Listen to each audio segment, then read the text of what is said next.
Dongo ya chama cha Wiper Stephen Kalonzo Musyoka niwa weta kana mende ya kuikalanga likoni ya mwenendi aiweta kana mayesa ulika utongo ine wa Kenya Kwanza.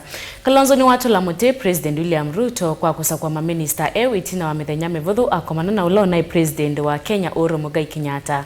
Kalonzo ni wathingilila vata wa kwasa uvianza manzao ya usakwani IEBC aiweta yethiwa iteunze uvietu hivi kama iwa katatu mwakani tokete akambesya maandamano iseuvwe. Joseph Kitheka nono tovingo ya uvilingi na mavombe yange. Mko tayari? Mko tayari? Ainene ya chathini kimocha kutunga muvea va musini wa Masau Kalonzo ni watangaza kana momende ikala vakuve na mwenendi na mayeso lulutika ona vanini kulika ukaliko wa serikali vala uoneka aitula mote vanene itambia ya President Ruto ya kusakua mama minister kulika serikalini yake mithenya mivuthu itina ukomana na ulona tuwa President wa nthi Uhuru Kenyatta. Mimi nimeamua na wenzangu mmoja wao baba yao tutakuwa upande wa wananchi wa Kenya. Mnatunga mkono? Wangapi anatunga mkono ataka kuwa? So you are either a compromised leader or a leader listening to the people. And it is very costly to be a leader. The easiest thing for me if I wanted to be comfortable ni kusema ndugu yangu William Ruto nimekuja na nisaidie na mimi wakamba watatu wanne waingie kwa serikali. What will I have done? Sold the conscience and the soul of the country at forming bread-based or blood-based coalition. I want you to know the latest effort ni Ruto kujiconsolidate. Kama kina Kabwe thought they were going to get interior, wamepatiwa mambo ya vaccination ya mbuzi na ng'ombe. Na huko Kenya wanasema hakuna mambo ya kuchanja.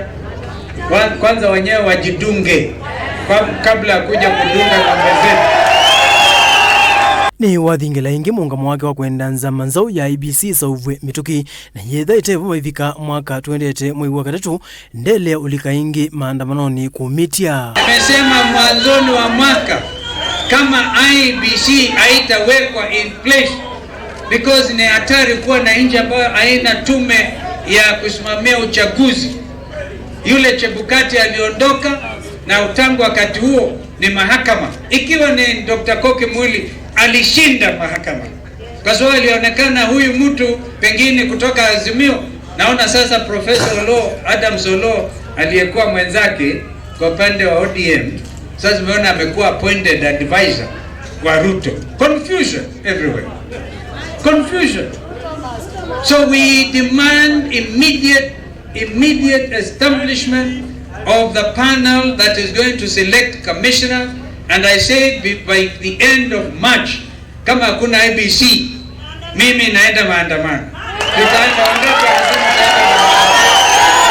Kavindani kuni watu la moti imwe ya milati ile na etiwani serikali ya Ruto ta mutarala wa kuiva fees skulu ni sia university ula wawete tovinyi asimuno kuivo kuwete walini wa kutonya indo ndawa aiweta mota uleita maungamite vyukuleana na uo nundu ti walinio musio kwa mwenendi. Tema this mode of funding chuo kikuu elimu ya watoto ilikuwa sasa imesalia kwa matajiri.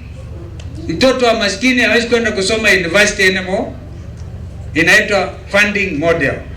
It has been found unconstitutional.